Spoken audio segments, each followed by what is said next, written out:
कैसे हो आप लोग? अच्छे होंगे, इसी आशा के साथ में आज हम अनुवाद के टॉपिक को पुनः स्टार्ट कर रहे हैं। अनुवाद का टॉपिक चल रहा है, जैसे कि आपको पता है, इससे पहले आपको जो वीडियो अपलोड किए हैं आपने देख लिए होंगे, उससे आपको समझ में आ रहा होगा कैसा लग रहा है आपको। ठीक है, जैसा भी है, आपके जो भी अनुभव रहते हैं आप कमेंट करके फटाफट हमें बता सकते हैं दोस्तों। चलिए आज हम इसमें जो उदाहरण हैं आपके, उनको हम आगे बताते हैं। हमने लट लकार की आपसे बात की थी, लट लकार के आपको उदाहरण हमने बताए थे, अलग अलग पुरुष के हिसाब से आपको हमने बताए थे। अब ऐसे ही आप पांचों लकारों के अंदर बना सकते हो। जैसे मान लीजिए कि आपको ठीक है, जैसे पठती, पठतः, पठन्ति, तो आप लट लकार में बना देते हैं मान लीजिए, तो आप उसी लट लकार के रूप को आपको किसी भी लकार में परिवर्तन करना आना चाहिए। कैसे करना है? जैसे मान लो आपने पठती रूप सीख लिया, ठीक है। अब पठती आपको पता है कि लट लकार का रूप है, तो आपको पठती को लोट लकार में बदलना है। तो लोट लकार में बदलने के लिए आपको लोट लकार का रूप आना चाहिए। सिंपल सी बात है, एग्जाम में ऐसे भी सवाल आ सकता है कि रामः पठति, ठीक है, परिवर्तन करो, तो इसका लोट लकार में परिवर्तन करना है तो पठती जगह आपको पठतु रूप बनाना होगा। ठीक है, क्योंकि लोट लकार में पठतु रूप चलता है, पठतु, पठताम, पठन्तु। ठीक है, ऐसे। अब मान लो हमने कहा कि विधिलिंग में बनाओ इसको, तो विधिलिंग में बनाने के लिए पठ धातु की जगह आप ये पठती की जगह आपका क्या आएगा विधिलिंग में? पठेत। तो कैसे आएगा? ऐसे, पठेत, पठेताम, पठेयुः, ये विधिलिंग हो गया आपका। ठीक है, अब मान लो हमने कहा कि भाई आप तो भूतकाल में बनाओ, ठीक है, आप लंग लकार में परिवर्तित करो, तो आपका बनेगा अपठत। क्या बनेगा? अपठत। ठीक है, तो ये तो हो गया लट लकार, ये हो गया लोट लकार, ये हो गया विधिलिंग लकार, और ये हो गया आपका ये लंग लकार भूतकाल। एक बचा है आपका भविष्यकाल, यानी कि लृट लकार, तो उसमें क्या बनेगा? तो उसमें बनेगा आपका पठिष्यति। क्या बनेगा? पठिष्य, उसमें आता है स्यति, स्यतः, स्यन्ति, पठिष्यति, पठिष्यतः, पठिष्यन्ति। ऐसे आप पांचों लकार बना लोगे। अब चाहे आपसे कोई भी रूप पूछा जाए, आप उसमें उसी प्रकार से उसका परिवर्तन कर दो। जैसे राम खाता है तो रामः खादति, ठीक है, अब खादति खाए, ठीक है, हमने कहा हाँ राम खाओ, ठीक है, तो राम खाओ हमें लोट लकार आज्ञा देने के लिए काम आता है। ठीक है, तो यहाँ पर आपको खादति की जगह खादतु बना देना है। क्या बना देना है? खादतु। तो ऐसे करके आपको रूप में परिवर्तन कर लेना है। तो मैं समझता हूँ इसमें आपको दिक्कत नहीं होगी, आप ये कर सकते हो।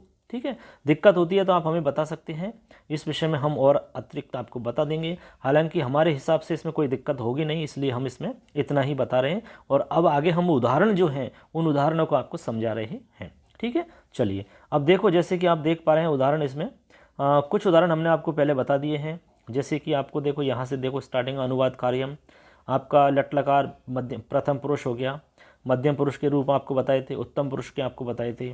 अब आपको हम बता रहे हैं, हम बताएंगे इसमें लोट लकार वाले रूप कैसे आप बनाओगे। ठीक है, जैसे आप देख पा रहे हैं पुस्तक के अंदर देखिए, लोट लकार आपका यहाँ लिखा हुआ है ये। अब इसमें प्लस में द्वितीय कर रखी है इन्होंने, यानी कि द्वितीय विभक्ति के उदाहरण भी इसमें आपके आ सकते हैं। लोट लकार तो होगा ही, लोट लकार के प्लस में आपके द्वितीय विभक्ति वाला रूप भी इसमें आ सकता है। अब द्वितीय विभक्ति, चूँकि आपको पता होगा कि भाई कारक के हिसाब से नियम इसमें आएंगे, तो आपको कारक हमने पहले पढ़ा दिया था, तो कारक जिसने नहीं देखा है उसको अब आगे दिक्कत आ सकती है। इसलिए कारक के टॉपिक को आप पूरा देखें, कारक के सारे वीडियोज अलग से आप देख सकते हैं, 11 वीडियो हैं, सारे के सारे जो वीडियोज हैं उनको आप अच्छे से देखिए, जिससे कि आपको दिक्कत नहीं आए। तो देखिए, सबसे पहले इसमें देखो द्वितीय विभक्ति है, तो द्वितीय विभक्ति का मतलब कर्म होता है वाला। क्या होता है? कर्म। तो कर्म क्या होता है ये हम पहले ही बता चुके हैं, कर्म का प्रयोग कैसे होता है ये सब हम पहले ही बता चुके हैं, कर्म में द्वितीय विभक्ति लगती है ये हम पहले ही बता चुके हैं। तो वाक्य के अंदर इसमें अब कर्म भी जुड़ेगा, तो कर्म आपको पहचानना है। फिर कर्म जब पहचान लोगे तो उसमें आपको द्वितीय विभक्ति कर देनी है। ठीक है, चलिए जैसे वाक्य देखते हैं, तो आपके सामने वाक्य लिखा हुआ है ये, वह खाना खाए। ठीक है, वह खाना खाए, तो इसमें आज्ञा हो रही है, हमने कहा कि खाना खाओ, ठीक है, आज्ञा हो गई। हमने कहा पानी लाओ, आज्ञा हो गई। हमने कहा पढ़ो, आज्ञा हो गई। खादतु, पठतु, लिखतु, गच्छतु, आगच्छतु, वदतु, हसतु, ये सब क्या है? ये सब का सब लोट लकार है। क्या बच्चों? लोट लकार है। तो हमने कहा कि खाना, बस अब सह यानी क्या होता है? वह, तो आपका सह आ जाएगा सबसे पहले। तो अब आपको पता है कि सह जो है प्रथम पुरुष का रूप है, ये तो हमसे आपको सब सारा पहले की ये सब तो हम आपको पहले बता ही चुके हैं। अब सह आ गया। अब भोजन जो है आप बताइए इसमें कर्म क्या है, भोजन है। हम कर्म के विषय में आपको पहले ही बता चुके हैं कि भाई कर्म क्या होता है।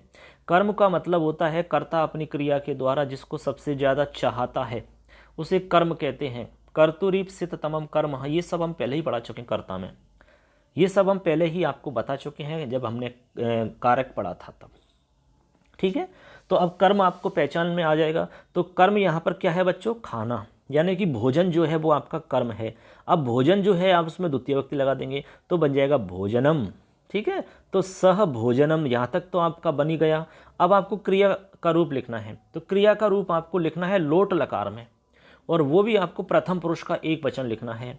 ठीक है, क्योंकि सह जो है ये प्रथम पुरुष का एक वचन है, इसलिए आपको लोट लकार में प्रथम पुरुष का एक वचन का रूप लिखना होगा। अब आपको याद होना चाहिए तभी तो लिखोगे, जब याद ही नहीं है तो लिखोगे क्या, आप बताओ। इसलिए तो हमने कहा कि भाई शब्द रूप और आपको धातु रूप याद करने होंगे, कारक आपको समझना होगा, तभी जाके अनुवाद के नंबर आपको मिल सकते हैं। इसीलिए हमने सब कुछ आपको पहले ही बताया है। अब ये तो आपके ऊपर डिपेंड करता है बच्चों, आप कितना समझ पा रहे हैं, कितना आप देख रहे हैं, कितना आप सुन रहे हैं, ईमानदारी से कितनी पढ़ाई आप कर रहे हैं। ठीक है, इस पर डिपेंड करता है सारा कुछ। तो हम तो इसी उम्मीद के साथ में आपको बता रहे हैं कि भाई आप सब पढ़ रहे होंगे और आपको लाभ मिल रहा होगा। ठीक है ना, चलिए, और ऐसा आपको करना चाहिए।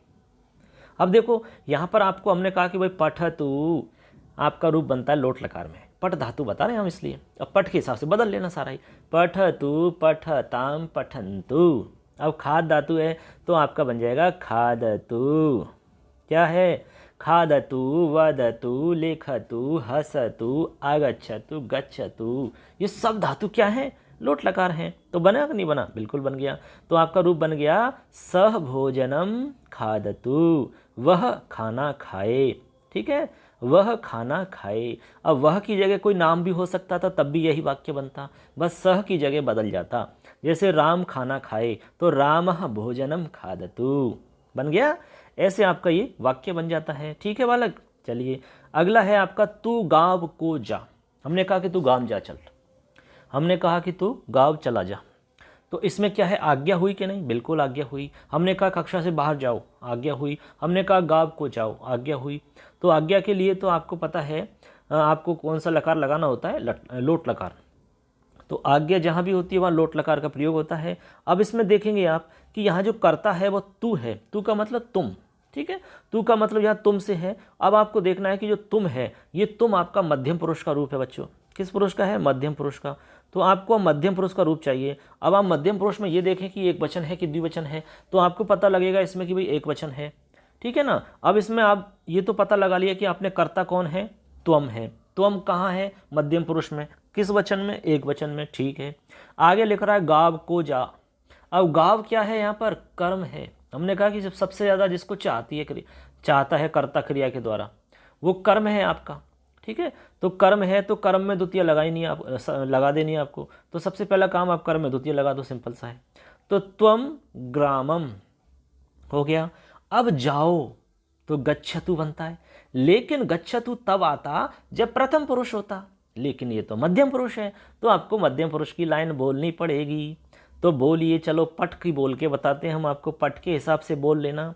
पठतु पठताम पठन्तु, पठ पठ पठतम पठत, बन गया कि नहीं बन गया।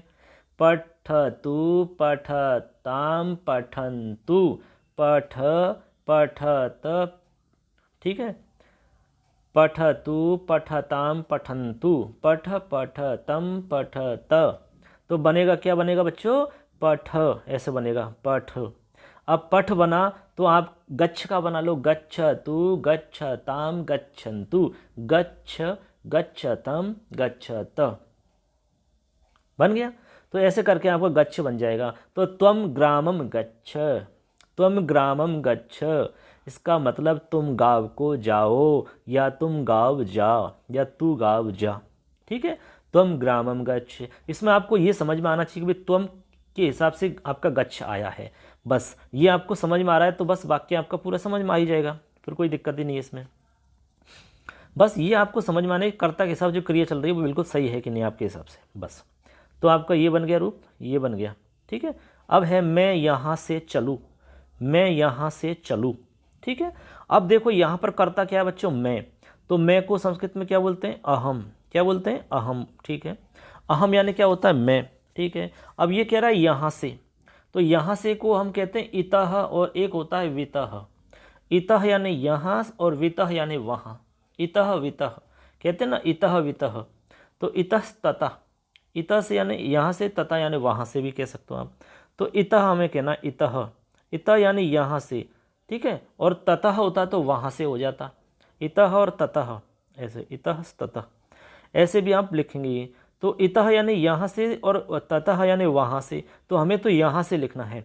तो मैं की संस्कृत लिख लो सबसे पहले, तो अहम हो गया, हो गया अहम, और फिर लिख लो यहाँ से तो इतः हो गया, तो अहम इतः।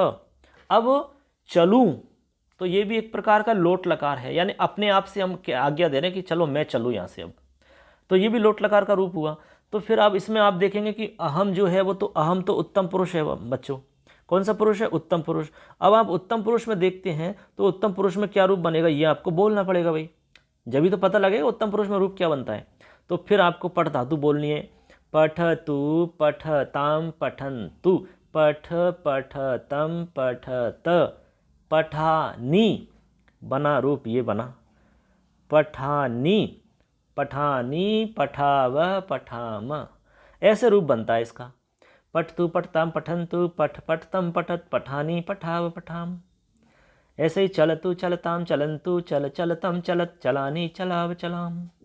गच्छतु गच्छताम गच्छन्तु, गच्छ गच्छतम गच्छत, गच्छानि गच्छाव गच्छाम। बना कि नहीं बना, हसतु हसताम हसन्तु, हस हसतम हसत, हसानी हसाव हसाम। बन रहा है कि नहीं बन रहा है। ऐसे आप भी बोलो, याद होगा तब बोलोगे, तो याद करो, बस याद करो और फिर देखो आपको कितना आनंद आता है, ठीक है। तो आपका चलानी बन जाएगा मध्यम पुरुष के एक वचन में। ऐसे ही पठानी बनता है, लिखानी बनता है, हसानी बनता है, वदानी बनता है, गच्छानी बनता, आगच्छानी बनता है, पिवानी बनता है। कितने रूप बना सकते हो, कितने रूप बना सकते हो, समझ गया, आया आपकी ये। तो आपका वाक्य हो जाएगा, अहम इतः चलानी, मैं यहाँ से चलता हूँ बच्चों। अब आगे देखते हैं, यहाँ से चलते हैं और आगे पहुँचते हैं। तो चलो, मैं यहाँ से चलता हूँ, अहम इतः चलानी, चलिए मैं यहाँ से चला गया, है ना। चलिए अब चलिए बच्चों, अब देखो यहाँ तक तो कोई प्रॉब्लम है नहीं आपको। अब देखो आगे देखते हैं, ये देखिए आगे लिखा हुआ है लृट लकार। लृट लकार का मतलब होता है आपका भविष्यकाल। क्या होता है बच्चों, भविष्यकाल। अब आपको थोड़ा सा ध्यान रखना पड़ेगा ये इनका क्रिया रूपों का, ये धातु रूपों का, कि भाई किस धातु का कौन सा रूप चलता है, ये थोड़ी सी जानकारी आपको करनी पड़ेगी। इसके लिए थोड़ी सी एक्सरसाइज आपको करनी पड़ेगी बच्चों, थोड़ा सा अभ्यास करना पड़ेगा इस विषय में। तो अब देखो भविष्यकाल के बारे में यहाँ पर आपको मिलेगा, और द्वितीय विभक्ति आपको मिलेगी, और फिर ये कह रहा है कि द्विकर्मक मिलेगी। तो द्विकर्मक धातु भी आपको मिल सकती हैं। हमने आपको कारक में पढ़ाया था, जब द्वितीय विभक्ति हमने पढ़ाई थी, तो एक सूत्र हमने वहाँ पर बताया था। क्या बताया था, अकर्मक धातु आपको 16 हमने बताई थी, ठीक है। तो वहाँ एक सूत्र था अकथितंच। अकथितंच सूत्र की सहायता से वहाँ पर जो अप्रधान होता है, या जो मुख्य नहीं होता है, गौण होता है, उसमें द्वितीय विभक्ति लगती है। जो अप्रधान होता है उस अप्रधान में द्वितीय विभक्ति होती है। ये हम पहले बता चुके हैं। द्वितीय विभक्ति में हमने जब द्विकर्मक धातु बताई थी, तो द्विकर्मक धातु 16 होती हैं, उनके विषय में हम आपको पहले ही बता चुके हैं। उनमें हमने बताया था दुह याच पच दंड रुद्ध प्रस चिब्रु शास जी मथ मुष निहरी कृषुवह। नहीं देखी है तो आप फटाफट जाके कारक में देखो, ठीक है, तब जाके आपको और अच्छे समझ में आएगा। तो अब यहाँ पर ये सब आने वाला है, इसलिए आपको ये थोड़ा सा याद दिला दिया है, ठीक है। अब देखो यहाँ पर हम देखते हैं वाक्य क्या है, उसको कैसे आपको इसमें बनाना है, और जो किताब में बना हुआ है वो क्यों बना हुआ है इस तरह से, यही तो आपको समझना है। नहीं तो किताब में तो बने हुए ऑलरेडी है ही, आप इसमें से देख ही सकते थे। देखो यहाँ लिख रहा है भारत शत्रु से युद्ध जीतेगा, ठीक है, भारत शत्रु से युद्ध जीतेगा। अब आप इसमें तो पहले ये पहचानो कि भाई लकार कौन सा है, तो जीतेगा तो आपको पता है भविष्यकाल है। जाएगा, पढ़ेगा, लिखेगा, खाएगा, पिएगा, रोएगा, ये भविष्यकाल है सारा का। इसको कहते हैं लृट लकार। तो इसमें भविष्यकाल का रूप बनने वाला है, तो भविष्यकाल का रूप आपको याद होना चाहिए। तो इसमें जीतेगा धातु है जी, यानी जी धातु है। हमने रूप बताया था जयति, जयतः, जयंती, लेकिन ये लट लकार का रूप है। जयतु, जयताम, जयंतु लोट लकार का है। लेकिन जब इसका रूप आपका भविष्य काल में चलेगा तो आपका रूप चलेगा जेष्यति, ऐसे जेष्यति, जेष्यता, जेष्यन्ति, जेष्यसि, जेष्यथ, जेष्यथ, जेष्यामि, जेष्यावः, जेष्यामः, ऐसे इसका रूप चलता है जी धातु का। ठीक है, तो ये तो आपको याद रखना पड़ेगा ना। ठीक, एक बात तो ये आपकी क्लियर हुई। अब देखो इसमें आपके दो कर्म मिलेंगे बच्चों। ठीक है, क्योंकि ऊपर लिख रहा द्विकर्मक है, तो दो कर्म कौन से हैं ये देखो आप। पहले तो ये देखो कि भाई जो दो आपकी 16 धातु है, उन 16 धातुओं में यहाँ जो धातु आती है जी धातु, ये तो ये आपकी 16 धातुओं में इसकी गिनती होती है क्या? दूह, याच, पच, दंड, रुद्ध, प्रस, ची, ब्रु, शास, जी, मथ, मुष, सास, जी, आ गया जी, शास जी, सास जी, शास जी, ये आ गया सास जी। तो ये सास धातु आपकी जी धातु है। अब यहाँ पर शास के बाद जी धातु आ रही है ना, तो ये जी धातु जो है, जी का मतलब होता है जीतना। क्या अर्थ होता है? जीतना। बस इसी धातु का आपका प्रयोग इसमें हुआ है, तो इसका रूप बनता है जेष्यति। ये बनेगा आपका भविष्य काल में। ठीक है ना। अब देखो यहाँ पर आपको दो कर्म देखने हैं। तो पहला कर्म तो है आपका, देखो एक तो है इसमें शत्रु और एक है युद्ध। ठीक है, अब इसमें आपको देखना है कि जो आपका इसमें मुख्य नहीं है, जो मुख्य नहीं है उसमें आपको द्वितीया लगानी है। तो भारत शत्रु से युद्ध जीतेगा। क्या जीतेगा? युद्ध। तो युद्ध तो मुख्य है, तो यहाँ पर जो शत्रु बचा है ये, तो शत्रु आपका मुख्य नहीं है, तो शत्रु में द्वितीया लगा देनी है। तो शत्रु में आपको द्वितीय विभक्ति लगानी है, तो बनेगा शत्रुम, जैसे रामम की तरह रामम, शत्रुम। ठीक है, ऐसे आपको रूप बना देना है। तो लिखना है भारतः शत्रुम क्या जीतेगा? युद्धम, युद्ध को जीतेगा। तो युद्धम जेष्यति, तो आपका रूप बन जाएगा युद्धम जेष्यति। तो युद्ध एक प्रकार का ये आपका कर्म है ना, तो कर्म तो है ही आपका, ये युद्ध और ये शत्रु दोनों ही कर्म है। तो आपको कर्म के हिसाब से द्वितीय लगा देनी है उसमें, और यहाँ आपको इसमें युद्ध शत्रु में भी द्वितीय लगा देनी है। ठीक है, द्विकर्मक हो गया ना इस वजह से।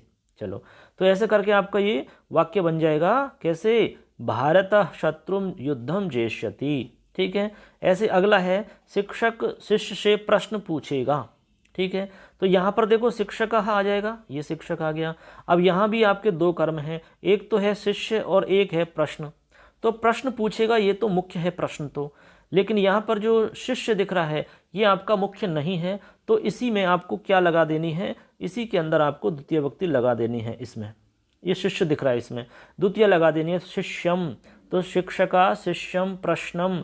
अब यहाँ पर पूछेगा, तो एक प्रच्छ धातु आती है इसमें। कौन सी धातु है? प्रच्छ। अब प्रच्छ धातु का रूप चलता है पृच्छति, पृच्छता, पृच्छन्ति। लेकिन जब इसका रूप चलेगा आपका भविष्य काल में तो चलेगा प्रक्षयति, प्रक्षयतः, प्रक्षयन्ति, प्रक्षयसि, प्रक्षयथः, प्रक्षयथ, प्रक्षयामि, प्रक्षयावः, प्रक्षयामः। ये थोड़ा सा आपको ध्यान में रखना है, यानी पूछेगा। तो इसमें आपका रूप चल जाएगा प्रक्षयति यानी पूछेगा। ठीक है, प्रश्न पूछना होता है। तो इस प्रकार से वाक्य बन जाएगा शिक्षकः शिष्यम प्रश्नम प्रक्षयति। ठीक है, अब देखो आगे, ग्वाला गांव से गाय को ले जाएगा। तो ग्वाला यानी गोपा होता है। अब किसको ले जाएगा? यहाँ भी आपको दो कर्म मिलेंगे। तो एक तो है गाय और एक है ग्राम। ठीक है, एक तो ग्राम है और एक गाय है। तो ग्वाला गाम, तो यहाँ पर आपको द्वितीय लगा देनी है। तो गोपाह ग्रामम गाम नेष्यति। ठीक है, तो किसको ले जाएगा? गाय को ले जाएगा। कहाँ ले जाएगा? गांव को। तो ग्रामम गाम नेष्यति। ठीक है, ऐसे आपका ये रूप बन जाता है। तो ये तो हो गए बच्चों आपके लृट लकार प्लस द्वितीय विभक्ति और द्विकर्मक धातु वाले रूप हो गए। ठीक है, अब इसमें कोई दिक्कत है तो आप आपका सवाल कर सकते हैं, हम आपको जवाब दे देते हैं। चलिए अब देखो आगे देखते हैं। आगे आपको मिलेगा लंग लकार। लंग लकार का मतलब आपका होता है भूतकाल। क्या होता है? भूतकाल। अब भूतकाल में हमने आपको बताया कि रूप चलता है अपठत, ऐसे अपठत रूप चलेगा आपका। ठीक है, अपठत, अपठताम, अपठन, ऐसे रूप चलेगा इसका। अब देखिए, अब इसमें एक तो लंग लकार तो आएगा ही, प्लस में इसमें आपकी तृतीय विभक्ति भी आएगी। तो तृतीय विभक्ति का नियम हमने आपको पहले ही बताया है। तृतीय विभक्ति जब आपको पढ़ाई थी हमने कर्तृकर्णयोस् तृतीया, एक सूत्र हमने आपको बताया था कर्तृकर्णयोस् तृतीया, ठीक है। तो वहाँ उस सूत्र में आपको बताया कैसे तृतीया होती है, किस प्रकार से तृतीया के और नियम बताए थे, स साकम समम सार्धम, ठीक है। अक्षणा काना यानी कि येनांग विकार सूत्र आपको बताया था, इत्थम भूत लक्षणे आपको सूत्र बताया था। ऐसे जो जो आपको नियम बताए थे वो सारे के सारे नियम आपको याद रखने हैं, क्योंकि वो सब इसमें आने वाले हैं। बात समझ गए, ठीक है। अब देखो यहाँ पर हम देखते हैं पहला वाक्य क्या लिखा हुआ है। तो देखिए पहला लिख रहा है राजा के साथ सेनापति चला। राजा के साथ सेनापति चला, तो चला मतलब समझ गए, ये तो भूतकाल का रूप है, चला यानी गया, तो चला तो किसके साथ गया, राजा के साथ। तो हमने आपसे कहा कि भाई साथ को क्या बोलते हैं, तो साथ के लिए आपको हमने सह साकम समम सार्धम, ये हमने पहले ही बता चुके हैं, ये जब हमने आपको तृतीय विभक्ति पढ़ाई थी तब। यानी सह साकम समम सार्धम, इन सबका अर्थ साथ में होता है। क्या होता है, साथ में। तो राजा के साथ सेनापति चला, तो राजा के, तो यहाँ पर भूपति यानी राजा होता है। अब सह का प्रयोग होगा इसमें, इनमें से किसी का भी प्रयोग करते हैं तो वहाँ पर आपको तृतीय विभक्ति का प्रयोग करना होगा। तो हमने यहाँ पर सह का प्रयोग किया, देखो ये सह का प्रयोग करने से भूपति में आपको तृतीय विभक्ति लगानी है। तो भूपति का रूप आपका बनेगा भूपतिना। क्या बनेगा, भूपतिना बन गया। अब कौन जाता है, सेनापति चला, तो सेनापति ही। अब चला तो आपको चर धातु, चर यानी चलना होता है, चरति चरता चरंती, ठीक है। तो अब इसका रूप बनाओगे तो अचरत अचरताम अचरन, तो अचरत रूप बन जाएगा। अपठत की तरह अचरत बन गया भूपति ना स सेनापति ही अचरत, यानी राजा के साथ सेनापति चला गया वो सेनापति भी। इनमें से कोई भी प्रयोग कर सकते हो, साकम भी कर सकते हो, समम भी कर सकते हो, सार्धम भी कर सकते हो। जैसे कि अगले वाक्य में देखो आप, अब देखो जो अगला वाक्य है इसमें देखो, इसमें क्या प्रयोग हो रहा है। देखो वाक्य है सन्यासी के साथ कवि ने गाया। अब देखो सन्यासी के साथ में, तो यहाँ भी साथ आ रहा है, तो यहाँ भी आप प्रयोग कर सकते हैं सह साकम समम सार्धम। तो यहाँ पर प्रयोग किया है सार्धम का, वाक्य में सार्धम का प्रयोग हो रहा है। तो सार्धम का प्रयोग हो रहा है, तो आपका जो सन्यासी शब्द है इसमें तृतीय विभक्ति लगेगी। तो यति यानी सन्यासी होता है, यति एक शब्द है, यति शब्द, और यति का रूप चलता है यतिना, ऐसे।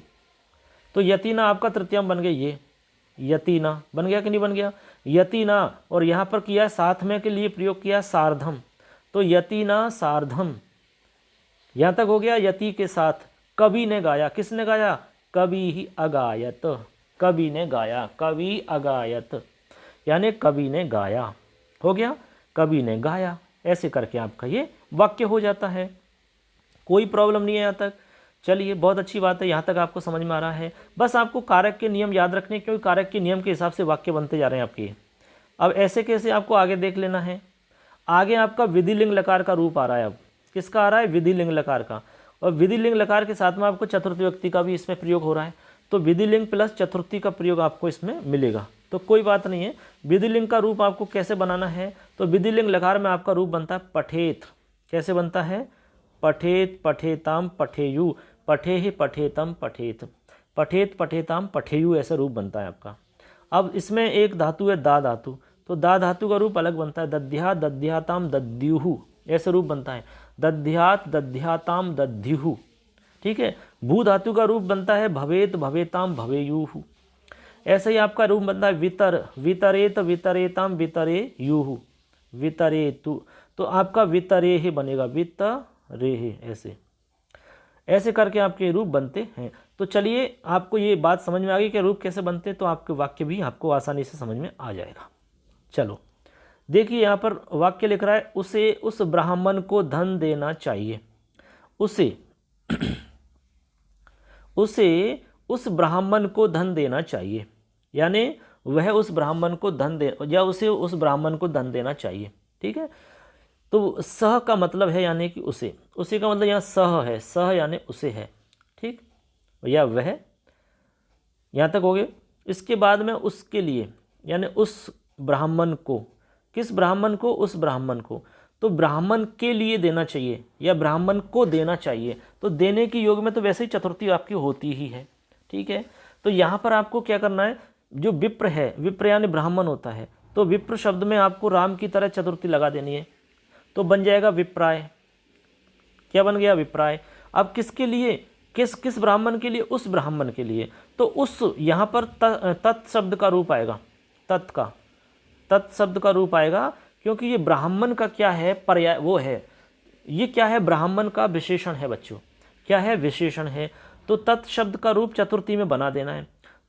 कैसे बनेगा? स तौ ते तम तौ तान तेनताभ्यम तई तस्मैताभ्यम तेभ्य तस्मैताभ्यम तेभ्य। चतुर्थी में बना तस्मैताभ्यम तेभ्य।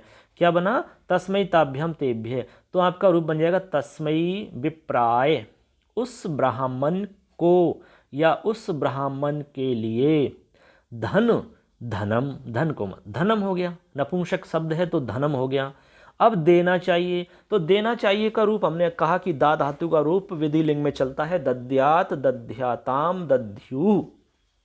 ठीक, तो यहां पर आपको बनाना है दध्यात, यानी देना चाहिए। ठीक है, तो सह तस्महि विप्राय धनम दद्यात, तो बन जाएगा सह तस्महि विप्राय धनम दद्यात, उससे उस ब्राह्मण को धन देना चाहिए। बात क्लियर है आपकी? यहाँ तक कोई दिक्कत नहीं है, सिंपल से वाक्य हैं। आपको बस दिक्कत आ सकती है तो एक ही जगह आ सकती है, शब्द रूप और धातु रूपों की। तो हम इसको बार बार आपसे एक ही बात कहने के भाई याद करना है, याद करना है, याद करना है, तभी जाके ये क्लियर होता है। अगला वाक्य है, तुम्हें किस शिष्य को ज्ञान देना चाहिए, यानी तुमको किस शिष्य को ज्ञान देना चाहिए। तो तुम को सबसे पहले तो लिखेंगे त्वम। ठीक है, त्वम। अब देखो, शिष्य के लिए ज्ञान देना चाहिए, यही है इसमें, शिष्य को ज्ञान देना चाहिए या शिष्य के लिए ज्ञान देना चाहिए, मतलब एक ही है। तो सबसे पहले आ गया कि शिष्य शब्द है। अब शिष्य शब्द का रूप आपको बनाना है राम की तरह, तो बनेगा शिष्याय। अब यहाँ पर शिष्य का विशेषण क्या है? किस शिष्य को, किस शिष्य को, तो किस जो शब्द है ये आपका विशेषण है। तो आपको पता है विशेषण विशेष्य दोनों एक जैसे होने चाहिए, ये नियम आप जानते ही होंगे। तो यहाँ पर जब शिष्य है आपका विशेष्य है, इसमें चतुर्थी है, तो विशेषण में भी चतुर्थी होनी चाहिए। तो कसमय रूप बनेगा। किसके लिए? किम शब्द का रूप आएगा, किम। किसका आएगा? किम शब्द का रूप आएगा। तो किम शब्द का रूप आपको याद होना चाहिए फिर। तो किम शब्द का रूप आपका जो चलेगा वो चलेगा कह कौ के कम कौ कान केन काभ्याम कई कस्मई काभ्याम केभ्य, कस्मई काभ्याम केभ्य बन गया। तब आपको लिखना है कस्मई, चतुर्थी है इसलिए। तो बनेगा त्वम कस्मई शिष्याय ज्ञान देना चाहिए। क्या देना चाहिए? ज्ञान। तो ज्ञान के लिए नपुंसक शब्द है तो ज्ञानम हो जाएगा। क्या हो जाएगा? ज्ञानम। अब देना चाहिए, इसके लिए आपका रूप चलता है वितरतु, या एक रूप बनेगा इसका वितरतु, ऐसे। अब यहाँ पर देना चाहिए, अब यहाँ पर देना चाहिए, इसके लिए रूप बनेगा आपका वितरेत, ऐसे पठेत की तरह, वितरेत वितरेताम वितरेयुहु, फिर बनेगा वितरेहे, ये आपका मध्यम पुरुष एक वचन में वितरेहे ऐसे बनेगा। ठीक है, तो वितरेत वितरेताम वितरेयुहु वितरेहे, जैसे पठ का बनता ना, पठेत पठेताम पठेयुहु पठेहे, ऐसे इसका बनेगा वितरेहे, यानी देना चाहिए। क्या देना चाहिए? ज्ञानम। तो ज्ञानम वितरेहे, किसको? शिष्याय। किस कस्मई शिष्याय, यानी प्रश्न किया जा रहा है, यानी त्वम कस्मई शिष्याय ज्ञानम वितरेह। इस प्रकार से आपका ये वाक्य बन जाता है। इसमें हम एक एक चीज़ बता रहे हैं आपको कि भाई ये क्यों आया, बस यही आपको समझ में आना चाहिए। अगला इसमें वाक्य है, एक शिष्य का हित हो, शिष्य का हित हो। ठीक है, हितम। तो हित के लिए यहाँ पर जब हित हो ऐसा आता है तब भी आपको चतुर्थी विभक्ति का प्रयोग करना होता है। ठीक है, हित शब्द का प्रयोग होता है ना, तब भी चतुर्थी का प्रयोग होता है, ये भी आपको ध्यान में रख लेना है। तो आपका यहाँ पर बन जाएगा शिष्य। अब किसका हित? तो शिष्य का। तो आपको लिखना है शिष्य में चतुर्थी लगा के, शिष्याय। क्या हो? हित। तो हितम। फिर क्या हो? होने के लिए भू धातु है, तो आपका रूप चलता है भवेत भवेताम भवेयुहु। अब शिष्य जो है आपका, ये आपके किस में आएगा? ये आएगा प्रथम पुरुष में। तो आपको प्रथम पुरुष का रूप लिखना है भवेत, एक वचन है इसलिए भवेत, भवेताम, भवेयुः, तो एक वचन में लिखना है भवेत, हो गया। ऐसे करके रूप बन जाएगा शिष्याय हितम भवेत, ठीक है। राम होता तो रामाय हितम भवेत, ऐसे। देश होता तो देशाय हितम भवेत, ऐसे आपके रूप बन जाएंगे, कोई इसमें प्रॉब्लम नहीं है। ऐसे आप बना लेंगे सबके सब, कोई दिक्कत नहीं है इसमें, ठीक है ना। तो इस तरह से आपके रूपों में हमें जो दिक्कत हो सकती है वो कहाँ हो सकती है, एक तो शब्द रूप याद नहीं होने की दिक्कत हो सकती है, एक धातु रूप याद नहीं होने की दिक्कत हो सकती है, बस। और कोई भी प्रॉब्लम आपकी नहीं आ सकती यहाँ पर। चलो एक और बता देते हैं, बस आज इस वीडियो में इतना ही बहुत रहेगा। चलो एक और है अपना सर्वनाम पुल्लिंग और पंचमी, यानी इसमें पंचमी का प्रयोग होगा आपकी। तो पंचमी में हम आपको बता देते हैं रामात की तरह रूप आपको ध्यान में रख लेना है। जैसे राम का रूप क्या प्रयोग होगा, तो सर्वनाम आपकी जैसे कि आपका अहम है, त्वम है, स, तौ, ते, ये सब आपके सर्वनाम है। एषः, एतौ, एते सर्व सर्वनाम के रूप हैं आपके। अब देखो पंचमी का रूप आपको ध्यान में रखना है राम की तरह। मुख्य जो है राम बता रहे हैं, क्योंकि पुल्लिंग में जितने भी शब्द होंगे अकारांत वाले वो राम की तरह ही बनेंगे। और भी कोई शब्द आएगा तो वो अलग बनेगा। जैसे गुरु शब्द है तो गुरु का रूप अलग चलता है आपका। अब देखो इसमें आप देखेंगे, इसमें पंचमी के नियम लगेंगे आपको अपादान वाले, वो देखते हैं। वाक्य देखो समझ में आ जाएगा। उस वृक्ष से यह पत्ता गिरा, उस वृक्ष से यह पत्ता गिरा, तो गिरा, तो पहले तो लकार पहचानो, गिरा, गया, हाँ भूतकाल है ये, तो ठीक है बिल्कुल सही है। तो ये लकार है भूतकाल, तो भूतकाल का रूप चलेगा अपठत, अपठथाम, अपठन की तरह। तो इसमें गिरा, तो गिरने को पत धातु होती है, पतति, पततः, पतंती, लेकिन हमें तो भूतकाल का रूप चाहिए, तो अपतत क्या बनेगा फिर, अपतत, ऐसे बनेगा अपतत, ठीक है ना। अब देखो उस वृक्ष से, तो वृक्ष से गिरा, यदि उस नहीं होता, केवल होता वृक्ष से यह पत्ता गिरा, तो वृक्ष से गिरा ना, तो पत्ता जब कोई चीज़ अलग होती है किसी से तो हमने कहा पंचमी विभक्ति होती है। जैसे वृक्ष से पत्ता गिरता है, वृक्षात पत्राणि पतंती या पत्रम पतति, तो यहाँ पर आपका वृक्षात बनेगा, सिंपल, ये तो आपको समझ में आ ही गया होगा। क्या गिरा, पत्रम, तो वृक्षात पत्रम गिरा, तो गिरा को आपको बताना है कि आपको प्रथम पुरुष का एक वचन का रूप लिखना है अपतत, ठीक है, अपतत लिख देंगे क्योंकि ये आपका प्रथम पुरुष और एक वचन है आपका। तो वृक्षात पत्रम अपतत, ये हो गया। अब इसमें दो शब्द आपके बच गए, क्या बचा, एक तो बच गया आपका उस और ये है, तो यहाँ पर उस कहाँ से कहाँ लगा हुआ है, वृक्ष से पहले, यानी कि उस वृक्ष में, तो वृक्ष का ये विशेषण है, तो विशेषण में भी वही विभक्ति लगती है जो विशेष में होती है। तो वृक्ष में पंचमी है तो आपके यहाँ पर उसमें उसके लिए भी पंचमी होगी, तो यहाँ पर आपको तत् शब्द का रूप याद करना होगा, तस्मात्, तो लिखना होगा तस्मात्, तस्मात् या तस्माद, ठीक है। अब यह पत्र जो है आपका नपुंसक लिंग का शब्द है, तो नपुंसक लिंग के लिए आपका रूप चलता है एतत्, एते, एतानि, तत्ते, तानि की तरह। तो एतत् आपका रूप बनेगा एतत् यानी यह, तत् यानी वह, तत्ते, तानि, ठीक है, एतत् यानी यह। तो एतत् पत्रम, ऐसे आपको एतत् लगाना होगा विशेषण के रूप में। अब आपका रूप बनेगा तस्मात् वृक्षात् एतत् पत्रम अपतत। आशा करते हैं बात समझ में आ गई होगी आपकी। सिंपल सी बात है कि विशेषण और विशेष्य एक ही विभक्ति में होते हैं, सेम विभक्तियाँ उनमें रहती है, तो ये आपको आपका वाक्य बना देना है इस तरह से, ठीक है ना। अब देखो यहाँ अगला वाक्य देखते हैं। अगला वाक्य, इस घोड़े से वह मनुष्य गिरता है, इस घोड़े से, तो सिंपल होता कि भाई घोड़े से गिरता है, तो आपको घोड़े से गिरता है तो आपको अश्व में पंचमी लगानी होती है, तो बनेगा अश्वात। कौन गिरता है, मनुष्य, तो लिख दो मनुष्य, यानी कि मनुष्य या नरः, पतति यानी गिरता है, सिंपल वाक्य बन गया, अश्वात नरः पतति। बना कि नहीं बना, देखो ये अश्वात नरः पतति बन गया। अब इसमें विशेषण जोड़े गए उनको भी लिख दो साथ में, बस। क्या लिखा हुआ है, मनुष्य से पहले वह लिख रहा है, तो वह यानी सह, तो स नरः लिख दिया, स नरः हो गया। तो यहाँ और लिख दो स नरः पतति, वह मनुष्य गिरता है। किससे गिरता है, इस घोड़े से, तो इस घोड़े के लिए आपको यहाँ पर रूप लिखना है अस्मद का, अस्मात् या अस्माद, अस्माद अश्वात् स नरः पतति। तो ये है आपके सर्वनाम शब्द, यानी तस्मात् सर्वनाम हो गया, अस्मद् शब्द का सर्वनाम हो गया, एषः शब्द सर्वनाम हो गया। ये सर्वनाम के प्रयोग हैं सबके सब, और पंचमी का प्रयोग है ही इसमें। तो ये वाक्य बन जाएगा अस्माद् अश्वात् स नरः पतति। बन गया ना, कोई दिक्कत नहीं है। अब देखो इसमें एक वाक्य और है, यह शिष्य उस गुरु से पढ़ता है। तो हमने पंचमी में आपको एक सूत्र बताया आख्यातोपयोग, यानी जिससे कोई विधि पूर्वक शिक्षा ग्रहण की जाती है तो वहाँ पर पंचमी प्रयोग होती है, यानी कि उपाध्यायात अधीते, ठीक है, शिक्षकात अधीते, ऐसे हमने आपको रूप बताए थे। नहीं देखें तो फटाफट देखिए कारक। अब देखो यहाँ पर देखो शिष्य, शिष्य गुरु से पढ़ता है, तो शिष्य गुरोः अधीते। सिंपल वाक्य तो ये बन रहा है आपका, शिष्य गुरु से पढ़ता है, तो गुरु में आपको पंचमी लगानी है।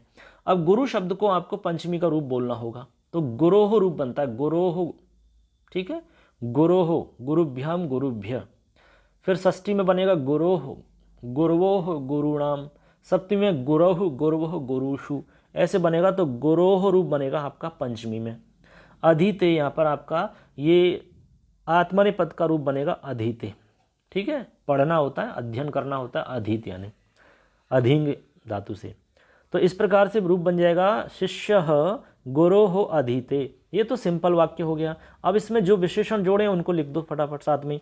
तो यह लिख रहा है, शिष्य से पहले यह लिखा हुआ है, तो यह, तो एषः यानी यह होता है, और सह यानी वह होता है।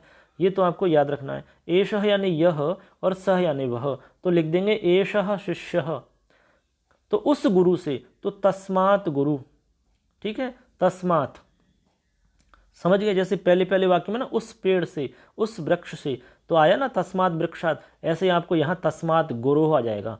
तो एषः शिष्य तस्मात् गुरोः अधीते, ठीक है, तस्मात् गुरोः अधीते, ऐसे आपका ये वाक्य बन जाएगा। कोई इसमें प्रॉब्लम नहीं है बच्चों।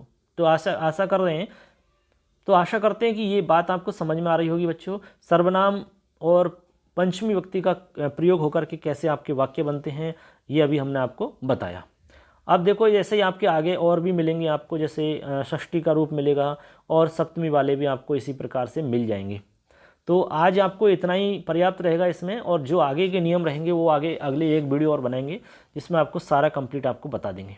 ठीक है दोस्तों, तो आशा करते हैं कि ये जो चीज़ हम आपको बता रहे हैं ये काफ़ी इंपॉर्टेंट है, आप अच्छे से याद करते रहें। शब्द रूप आप थोड़ा सा मेन शब्द रूप हैं, जैसे कि राम का रूप है, हरि का है, गुरु का है, मातृ का, पितृ का है, ये जो मुख्य रूप हैं इनको थोड़ा सा याद कर लीजिए तो आपको दिक्कत नहीं आएगी। और एक धातु आप 5 लकारों में याद कर लो तो आपको आसान हो जाएगा सारा कुछ काम। ठीक है, तो आज के लिए इतना ही पर्याप्त दोस्तों। अच्छे से देखते रहिए और आराम से सारे वीडियो आप देखो, कारक के पहले देखो आप, उसके बाद में ये सब देखो, तभी जाके आपको अच्छे से क्लियर से समझ में आएगा। कारक पूरा देखो, संधि के देखो, अलंकार छंद जो भी है सारा मैटर एक एक को क्लियर करके टाइम टेबल बना के अच्छे से पढ़ाई करना स्टार्ट कर दो आप, तभी जाके आप कुछ भी कर पाओगे, तभी जाके आपको अच्छे से मतलब मेहनत का लाभ मिल पाएगा। जो भी आप मेहनत करना चाह रहे हो, जो भी कोशिश आप कर रहे हो, क्योंकि कहते हैं कि कोशिश इंसान को नाकाम कर सकती नहीं, मंजिलें ना भी मिले तो फासले घट जाते हैं, मंजिलें ना भी मिले तो फासले घट जाते हैं, मंजिल ना भी मिले तो आपके फासले ज़रूर घट जाएंगे, मंजिल की दूरी कम हो जाएगी। बस प्रयास करते रहें, लगातार कोशिश करते रहें। कोशिश करने वालों की कभी हार नहीं होती और लहरों से डरने वालों की नौका पार नहीं होती, नौका पार नहीं होती। बस इन्हीं सुंदर से इन शब्दों के साथ में आज हम आपसे लेते हैं विदा। फिर आपसे मुलाकात करेंगे अगली वीडियो के साथ। तब तक के लिए जय हिंद, जय तु भारतम, जय तु संस्कृतम। धन्यवाद।